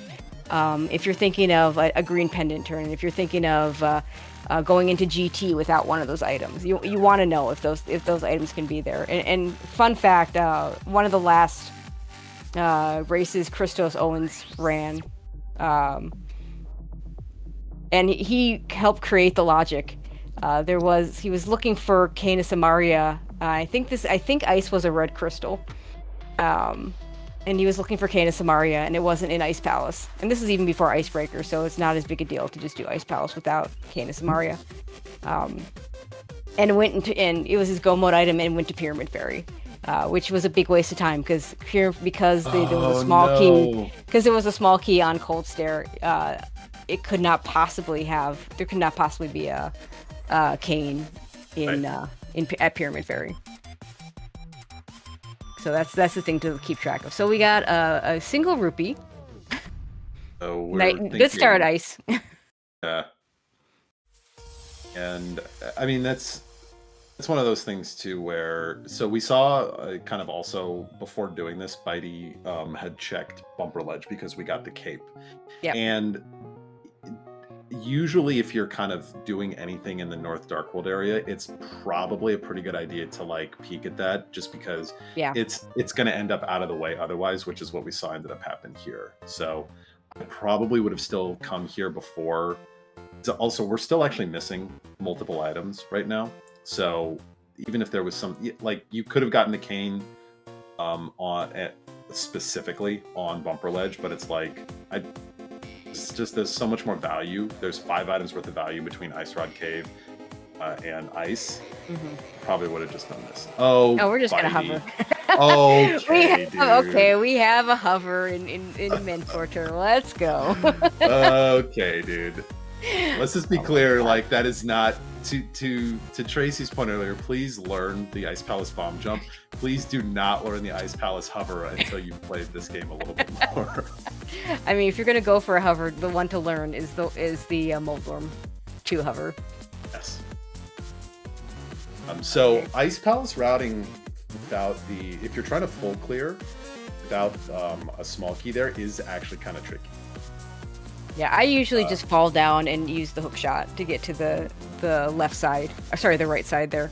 But this is okay too. You'll see some runners will do something more like this, where they'll, hey, hi, Canis Amaria. I would leave on it. Well, would I leave? Did we get 2 items out of Mire? I don't know that I would leave. We have Turtle Rock. We have Ice Rodless. No, I don't leave. We have Ice Rodless Turtle Rock. We have one more item. So this bomb jump lets you get to this door, but we don't have a key, so you can't actually do anything with it. So yeah, let's see. We have a fairy. This is fine. You can go up. Oops, there we go. So there's the fairy. You can go up and around to the right, and like you said, you can use the hook shot to get to the right side. And it has a key under a rock that you can lift, so you'll be able to get back. But we do. Since if we find the last item, see this is actually a really tough spot because we found 2 items. We've got the Canis Amaria that's going to open things up. We can finish Mire. We can do Turtle Rock. But finishing this dungeon is 3 checks potentially, depending on whether it's an item or not. It certainly is 2 checks because we have all our pendants, so it's ped, and it's green pendant, so it's 2 items. So yeah. You know what I think I actually might do? But that feels bad. I think I would have done it, especially if you're kind of like having a little fun, clowning a bit. I actually might go straight to the boss after getting the cane there because you can get this via Icebreaker. You can get that. Yeah, you know what? I don't even think that's even clown running. I think I like that better because like you might get the item, you get the green pendant turn, you get the ped pull, and worst case scenario is that exactly the mirror ice rod is here. You have to come back, and those things, whereas the weighing that against the possibly having to come back against this huge time save of if you don't need the item, that makes a lot of sense. And it's always going to be tricky, like you said. It's never like an obvious thing and so hard, but because you might spike it on cold, And again, like you got green pendant turn in, it's actually pretty fast to get back to the front device. Oh my god, nice shovel. Oh, that's so gross. And now we're so close to the boss, we might as well just finish it.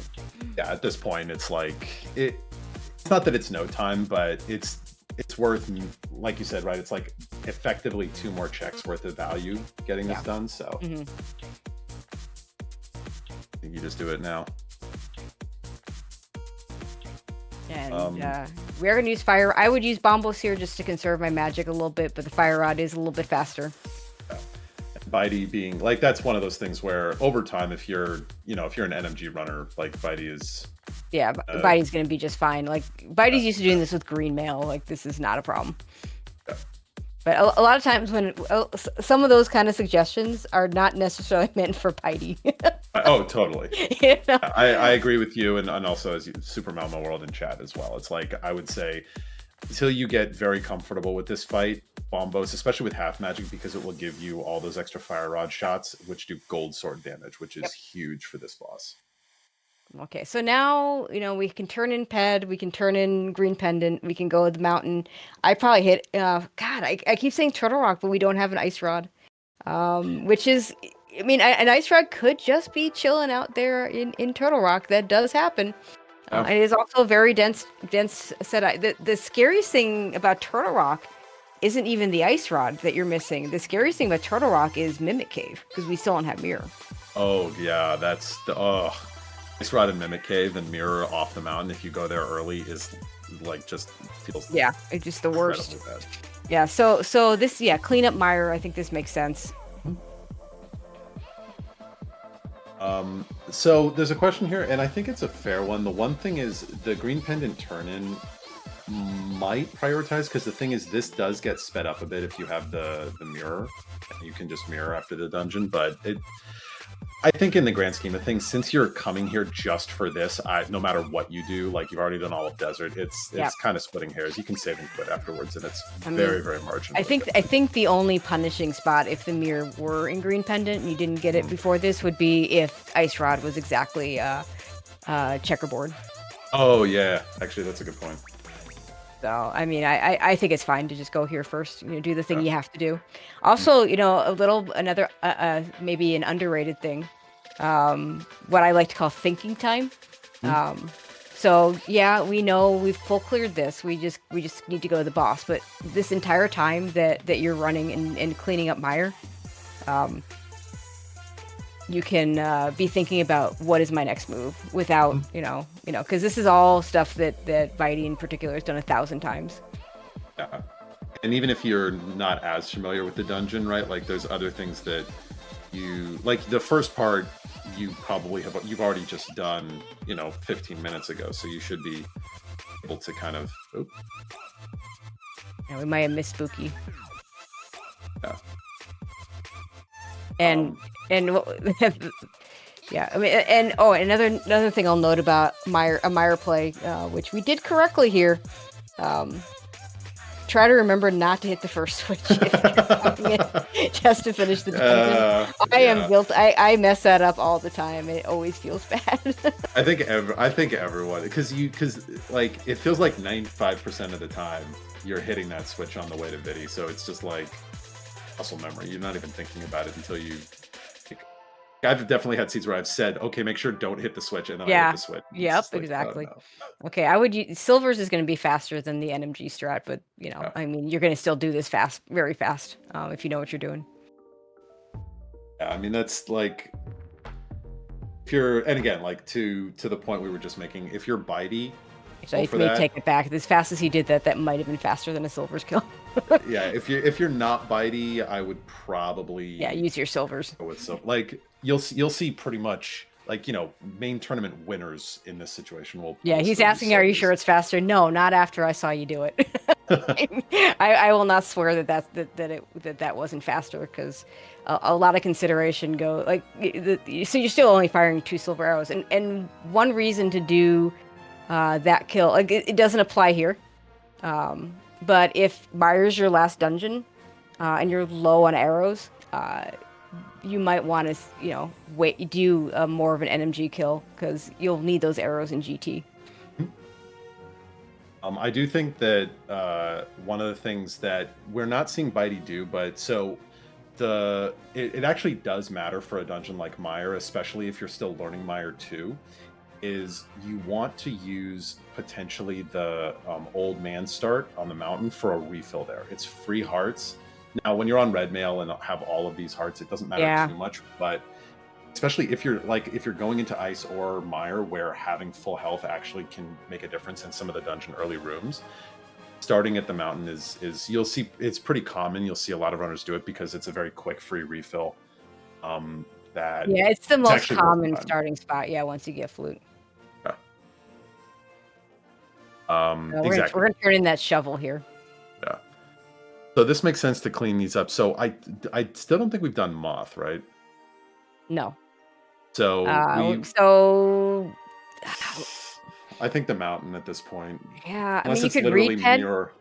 That's true. Actually, that might be that might have been. I don't know. Like at this point, you're also kind of I like, mean, if I had the mirror and I'm looking for the ice rod, I'd be more willing to do moth yeah, specifically because of like specifically because I have the mirror and just kill moth, walk out, mirror, pull ped. yeah, Um, really, I think we're going to see Turtle Rock here, and I think that's fine. Our choices are not good. Um, yeah, and this is can't this doesn't work out with swamp. You cannot fake flipper swamp. You can actually fake flipper into the water in swamp, but you can't get out. mm.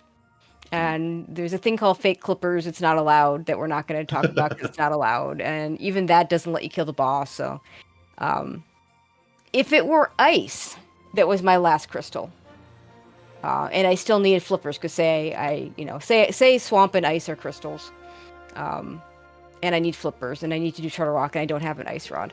So most of the time, Ooh. if both swamp and ice are crystals, then I typically won't fake flipper to ice because I know I need those flippers anyway.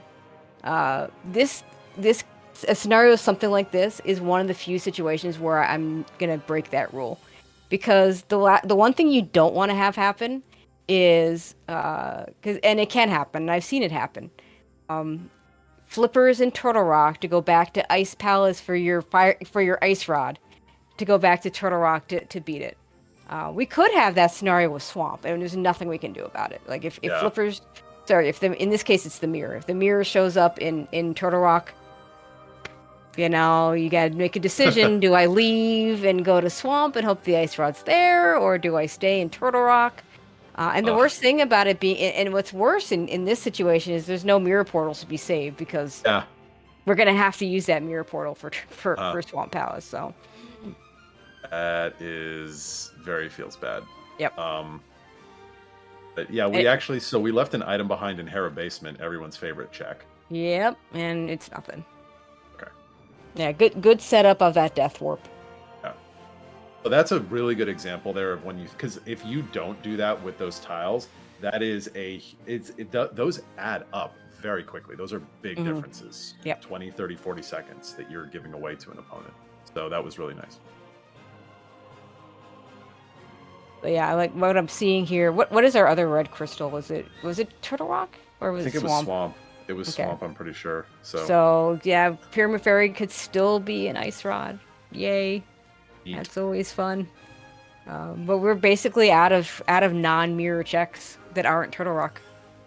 We've got this, it's literally, and I think it's if This and Ped. Mirror's on, if Mirror's on Ped, you kind of, there's a pretty good chance. Like that's one of the things where there's a pretty good chance your opponent is also going to last locate that. That Yes. is gross. So you just kind of suck it up and say, all right, well, going into TR. Hope I get the ice rod first.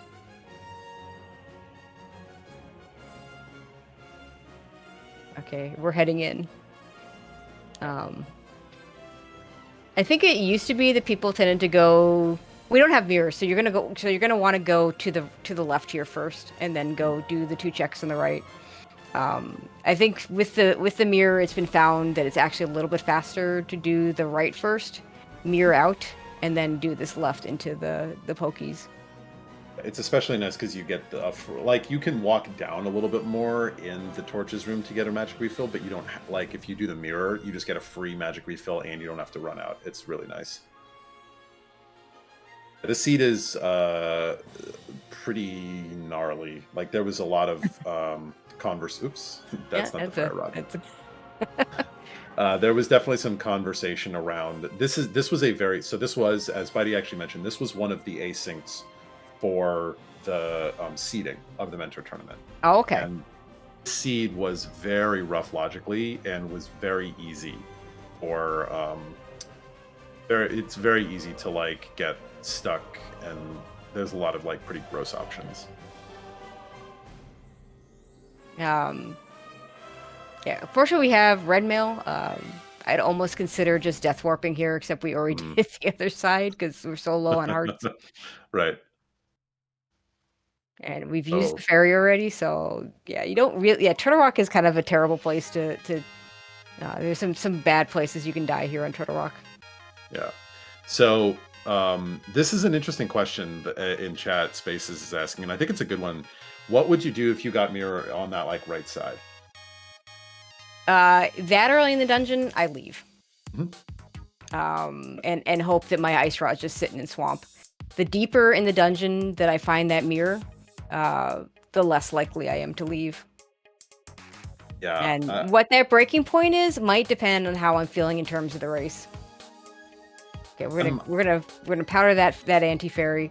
If you can make it to the room with the pokey, you get 4 anti-fairies that you want to get out of your way anyway, in my opinion. So it's a little bit better, but I don't blame anybody for saying I'm on 1 heart in Turtle Rock and just doing it there. Right.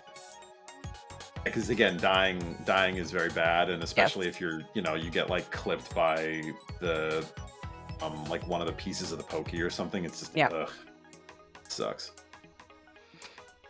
But yeah, I agree with you if you get the mirror early, because you're going to have to do another climb anyway to do GT. And so it's like, okay, I can leave, I can finish literally everything else first, such that I know if I'm coming back, if I either have the ice rod or it has to be here.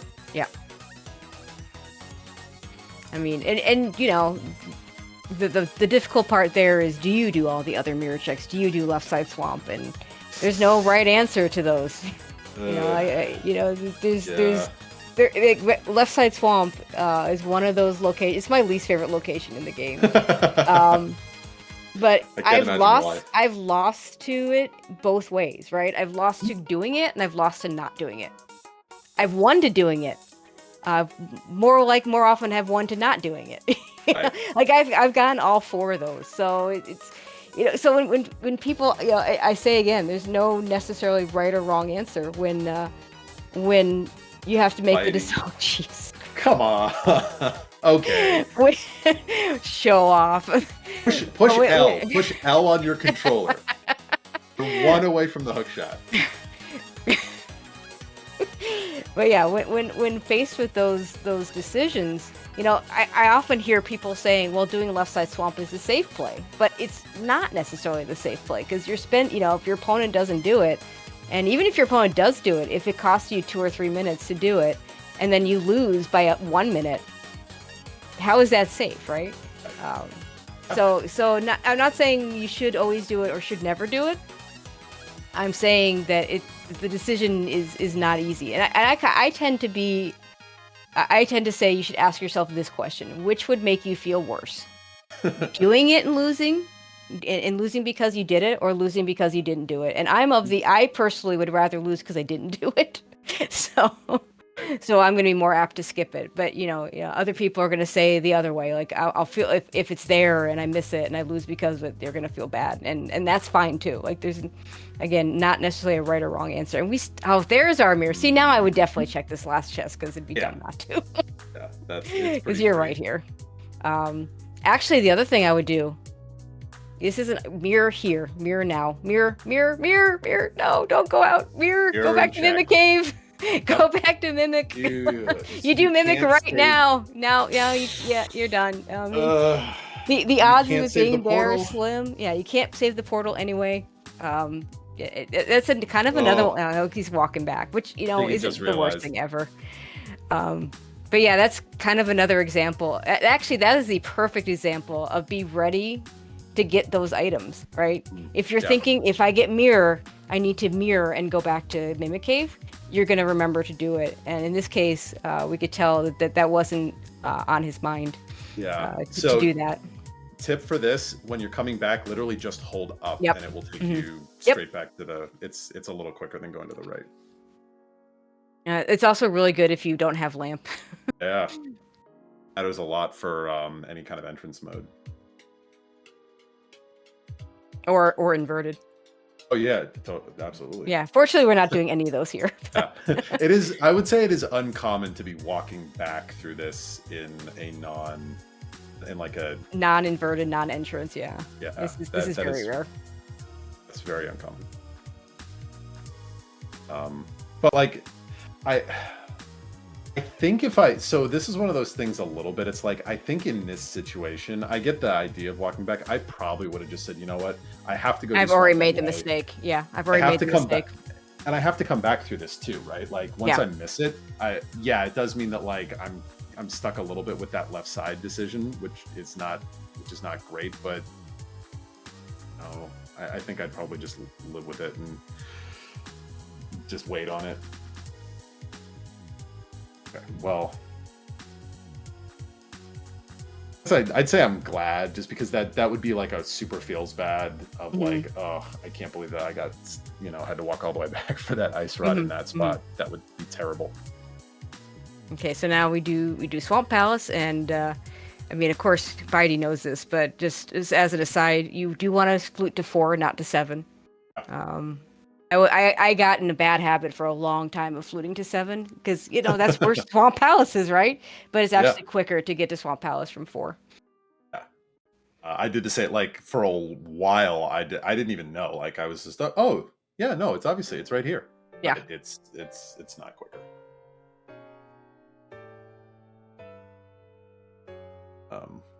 So I guess here's the. Do you do left side first? Do you go never to the back go -1? I never left side first and go -1. I agree with you.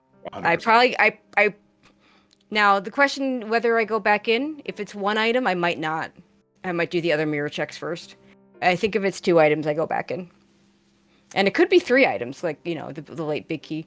The other thing about doing when you do left side, now I like I said, I hate this check, so I almost never in a non-keys situation do it first. But if I were to do it first, the only way I would consider it is if I get a map or a compass and a big key. Because if the big key, so here's the big key. And the reason why the big key is important, every bit of time you save from doing it first, because even before Diver Down, it was still actually faster to do it first, because the way you could route picking up the small key. Okay. If the big key is in the back or on Argus, every bit of time you just saved by doing it first, you lose, because now you have to potentially go back into the big chest. Now, some people will say, I'll take that chance, and that's fine too. But there's nothing that feels worse than getting a map and a compass over there. And I think that kind of colored my view of this. Is one of the first races I ever did. I went left side first because that's what people did. And this is before even Diver Down existed. And got a map and a compass. I'm like, nope, never letting that happen again. Ugh. So he's going to do left side first. I mean, again, I don't like this at go -1, but I mean, it's also... Especially don't like it if you have the big key. Yep. Like, you've got to, at minimum... Pick up, at least open the big chest. But he might do that. No, wait, he won't, because we're doing Diver Down. Never mind. Yeah. We're also not going to mention the new clip. If it becomes relevant, it becomes relevant. I tried it earlier. I hope it doesn't become a thing, because that's just so broken and just opens up too many things in this dungeon. It would have literally changed a race. I actually think it would have literally changed the outcome of a race I called the other day. Really? Yeah. Oh, damn. Yeah. Yeah, because there was a required item in the first check of Swamp that wasn't hammer, and one person did it, one person didn't. So yeah. If you could just beat the dungeon, you just do that. Yeah, totally. So we're not gonna. If it becomes legal, then we can talk about that later. I think the only But thing we have to say is don't worry about it, and there will be an announcement if it yeah, becomes legal. So everyone, do not worry yeah, about it's it. super free. So if we Yeah, have to learn it, it'll take you like 5 seconds. Trust me. yeah. For the Mentor Um, tournament, it is not currently allowed. yeah. That So is all you need to know. we do get arrows. What's this? We already got the big key. So and it's not map compass. So not the feels bad of map compass. So that's at Mhm. least something. Two items, Um, which okay. but yeah. So yeah, at least you don't have to think about going back in. We got the big key. We don't have to worry about going in for the um, big chest. Go back, link to the past can go back and look at the Discord. It's all in there. Right. That was my morning. Oh gosh. Okay, it is faster to do this second. Just don't forget to do it. Right. I have lost to that. I have Yeah, 100% lost to that. Sucks. yeah. I didn't lose to it. Oh, hey, hi, Ice Rod. Oh, That would have been disastrous if you forgot. And also, if you having not done that before left side in this case hurt because you oh, just and this is wasted the time on left side. yeah, and this is the thing. Like, I hopefully this doesn't feel like hindsight routing, but like, here's the thing: if you are go -1, even if you are planning on doing left side, you really should do the stuff that you have access to first. That doesn't require the really, really, really The long stuff slow that you walk. have to do. Yeah. Right. There Right. there is a route that I've seen Koi do, which is I'm gonna rush the back. I'll do Mhm. the first chest. I will do big chest if I get the big key and just rush the back, leaving Yeah. more items to come back for, which Oh, is that's also a fair interesting. play. Yeah. Okay. If you're, So I get that because the back is very dense. Like yeah. that again, like Koi is. I mean, Koi. Like there is a reasonable argument to be made that Koi has literally played this game more than anybody else. Yeah, So yeah, he does it, 3 seeds a night every night. Yeah. exactly. So So Koi, he I knows would what we're just say doing. for our mentees, it's like he is able to kind of like make that determination because he's played so much and he kind of has that math in his head. I would probably hesitate a little bit if you're not like as familiar. Like you'll learn how you want to route some of the stuff as you Yeah. play more. Yeah, and don't let anybody tell you what you're doing is wrong necessarily. Right. Because you have to make your own decisions based on hi Quake. It's cool. Make your Okay. own decisions based on your playability. Like a lot of times, what's optimal. We talk about optimal things. What's optimal is not necessarily what's best for you. I have a friend in the Super Metroid community that often talks about that. Like, just because something is optimal doesn't make it the easiest thing to do. Right. Uh, so if you aren't comfortable with doing the optimal strat, do the strat that's going to be consistent for you, and wait on the optimal strat. It'll come. Totally. And that honestly, that also comes down to like routing too, right? Like if you're in a situation where, hey, it would be faster to go straight to, Skull Woods, but you're on Four Hearts Fighter Sword, like, Yeah, yeah, it's okay to put that off. yeah, Like if you don't feel comfortable doing that, that's terrible. yeah. Exactly. That's a really good example. Um, like It we can come had up. the early Eastern play that Bydey did that worked out fine because he was able to do it and maybe lost a little bit of time to doing it later, but not a significant amount of time. Don't feel like because Bydey went and did that and did it well, that suddenly you get a bow. You should be doing 3 heart. Um, 3 heart Dark. green mail, dark Eastern Palace. Yeah. Um, so you could see a little bit of indecision there when Bidey was looking to climb. Technically, if you've already opened this portal, it's fastest to go up in the light world, but you have to deal with more See, dead rocks. actually, that's a really good example of optimal versus what's the fastest. Yeah, Because like I I will have look. a, Oh, sorry, go ahead. yeah, I've always been told that even if you have to open the portal going to GT, it's still faster to do it in the light world if you do it optimally. Right. And that's a big if. So you Such a get big dead if. rocks that you're running into that make it more difficult. There's all sorts of things you can run into. If you're still looking for luxury items, and if you haven't done any Dark Death Mountain, Super Bunny Caves are a really good choice because you have 2 on the way chests right there. And the free You full can just magic. and a free full magic refill. So, and just, if you're going through Turtle Rock is, we couldn't save the mirror portal. One thing I will say about mirror portals, are really good to save. A lot of times I'll try and do, if I'm going into Turtle Rock without an ice rod and with a mirror, I might try and do as many mirror checks or all of them, as I can before I do that, so I can save that mirror portal. But you can't be so wedded to that mirror portal that sometimes it just doesn't save you time anymore. Yeah, because you have to do that death warp in the overworld. Yeah, it's a death warp all the time. Also keep in mind, if you've killed Aga, you can only save a mirror portal if you stay in the light world. Once you go into the dark world, your save and quit puts you on the pyramid, and that mirror portal doesn't do you any good. So, right. So I think that as we're so that was a fun little hookshot strat there. So we're coming here to the last bit of pre-GT. Do you want to talk a little bit about GT routing before we get in there, since this is just kind of... Yeah, this is another thing where there's no right or wrong answer. I'm looking at you, Maniacal, who I don't think is in chat, who flat out said it was wrong to ever do hope right, do hope left when you get a small key. I've seen you lose to that. I've seen other people lose to that. So, big key routing, unfortunately, rarely makes a huge difference, honestly. It makes me sad because, every time I do a commentary and it's close enough that I'll do the statement, well, this could, this is still within big key routing, GT big key routing. But for that to actually matter, it has to be that you do two different routes. It has to be probably pretty deep. So Compass Room would be one of those locations that could swing on GT big key routing. So, if that's the way you want to do it, then there's nothing wrong with doing that Compass Room when you get the small key. I've also seen people, if it's really close, you could get the Dark Magician route, where one player goes Dark Magician and it's just Hope Room, So every GT big key route has a strength to it and has a weakness to it. So the get the big key, go right to Compass Room, the strength is if the big key is in Compass Room.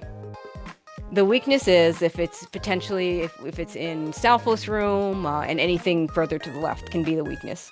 Heck, even a key on the torch could screw you up. Doing Hope left, your weakness now is Compass Room. You're basically conceding Compass Room. And I know for me, that's the route I take, because when I first started, I hated doing the fire rod stuff. I just absolutely hated it. And I just never switched to anything else, except for there are some niche situations where we'll do something different, but mostly I just will go, just go to the left at this point here. Rando Rush has become a relatively popular GT big key route. That's a really strong route for anything up to Rando Room, like really, really strong. But you're basically conceding Hope Room, which is dangerous. And that's so. My second race against GGW, the big key was like I like I said, I died in Mire, but we were a room or two apart, and then he went Hope Room and I went Rando Rush, and the big key wasn't Hope Room. So even if I hadn't that, I still probably would have lost by execution anyway. But that's like literally a 2-minute-ish difference, I think, because he would have just gotten it immediately, and I went all the way to the left there. So that everything can end up working out well or not well, like you say. Okay, so important that you pick up that small key and mirror out. So that's good. Yes, but so and then of course there's the and of course Tile Room is an option if you really feel behind. And the answer is Tile Room. You can gain a ton of time by doing it first, because chances are your opponent's doing it last. I generally don't recommend it, but I have also seen it pay off, so I'm not going to completely say don't do it either. There's a reason it's called the Tile Room Gambit, though. yeah, exactly. There is some key logic that you can read in GT the problem with it is it kind of takes knowing what's in tile room. So, Oops. because as it turns out, if you don't get 3 small keys before you start going to the back, then there has to be either a small key in the snake room or in the or in tile room. So, Okay. but since you're not going to know what's in tile room, you're kind of guessing there. No. Also, another thing to always keep in mind is when you find that big key, make sure you have a small key Yes. before you climb. That is very, yeah, keep going. If you, it's possible that there is one on the climb, but you don't, like, just keep going. Yeah, there's, if you can narrow it down to tile room, climb, and big chest, open the big chest. If it's not there, it'll be on climb. You'll be like 2 keys you're missing. One will be on climb, one will be in tile room. Yeah.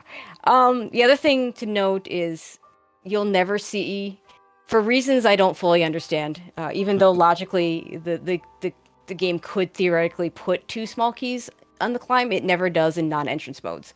I don't know if it's non-entrance or non-keys modes. Definitely don't rely on it in cross keys if you ever play cross keys, because I have actually seen 2 small keys in the climb in cross keys. So.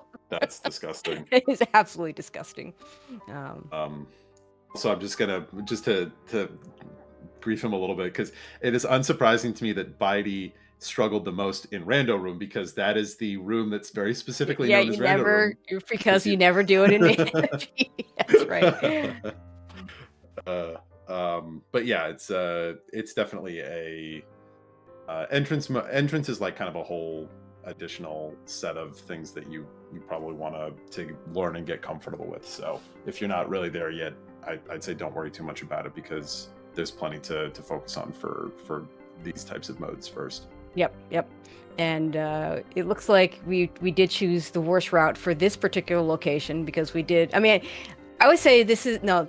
I would say the Dark Magician route is actually worse than this, and of course it is just tile room. Yeah. Because why wouldn't it be tile room? The seed is not done with us yet. So we are going to go tile room. This was nearly in Oops All Dungeons. We didn't actually have to kill Aga, and we didn't actually kill Moth, but it came really, really close. And there were required things in Skullwood, so. Yeah, our hammer was the second item out of Skull. Gotta love it. So Skullwoods had a hammer. I don't think we got anything out of Thievestown. Yeah, that hand will grab you in the door, so you're not safe there. And Ice had Cane. So yeah, 2 pendants required. Yeah, feel free to cape up and grab a wall here. And just wait. This is fine too. Like you've got red mail, you've got 15 hearts, you're fine. But one it's thing also is annoying. Super careful with the hook shot. I cannot tell you, it's not that many times, because there's not that many tile room seeds, but I have definitely gotten grabbed here before, because you're with the boomerang, right? If you throw it and you miss the tile, you're not stuck, but with the hook shot, you're frozen. So if you're planning on hook shotting to hit the tile and you're not paying attention, you get stuck, and then the hand can grab you. So it's just like, if you're not sure, again, especially as like a new player, just be very, very careful with the hook shot, because it definitely can get you grabbed. Also of note, we turned off our silvers briefly for lag issues and turned it back on for mimics. You can do, if you don't know how to toggle between anything that's on the same spot in the menu, you can toggle with L and R at the same time. So that's very useful to know. You can also toggle them in the menu. I want to say it's the Y button. I just pressed it. I don't remember which one it is. Yeah, I know, right? It's just muscle memory at this point, but yeah, exactly. I think it's the Y button. As was called out in chat, so ID, this is something that you will see. There's not much we're not gonna be able to say much about the GT climb, and he's got this. He's even turned the silvers off, because that's what he's used to here. And again, the lag issue, and the silver and the regular arrows do pretty good damage. The one thing I would say that, sorry, go ahead. I was going to point out, this specific room, watch how he immediately upon entering, he used that fire rod on the Stalfos. The splash damage will almost always, I shouldn't say, unless you screw it up, it's always going to get that stealth boost. So that's a really nice thing to get used to doing. And that's the Okay. second time I've seen that strat. That is really neat. Yeah. It's so cursed. Why? It's silvers Very, and a very fire nicely rod. done. Oh gosh, the setup for silvers, I have never found a setup that I find consistent enough to always work. For That's me, when fair. I use silvers up there, it's either I get it right away or I'm like taking an extra minute. But you see, Um, Bydey did miss the second Wizard's room, and he's only done it about yeah, 80,000 times, so it's yeah. understandable. The first wizard room is free. The second one you have to practice. But yeah, no, I mean, this is obviously going to be something that, and I would just say in general, like GT is a climb until you start doing modes like non-standard, like an entrance mode or something for newer runners. You will have to climb GT every single time you play, so it is one of the best places to gain value from a practice perspective.